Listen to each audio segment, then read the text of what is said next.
তোমার রব কি বলে জানো? তুমি যাকে আমার চাইতে বেশি ভালোবাসবে, আমি তাকেই তোমার কাছ থেকে দূরে নিয়ে যাব আর তোমাকে বড্ড একা করে রাখবো। তিনি আরো বলেন, কখনো বলবে না যে তাকে ছাড়া আমি বাঁচবো না, কিন্তু আমি তোমাকে তাকে ছাড়াই বাঁচাবো। পিছনের সব আবেগ কেড়ে নিয়ে তোমাকে দিব্যি সামনে এগিয়ে নিয়ে যাবো।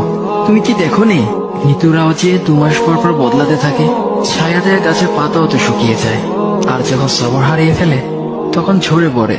কিন্তু তোমার রব তো ধৈর্যশীল ও পরম দয়ালু। তিনি তো সেই ঝরে যাওয়া পাতার ঢাল থেকেও সবুজ পাতা গজান। তুমি কি দেখছো না, তোমার স্রষ্টার এই নিদর্শন?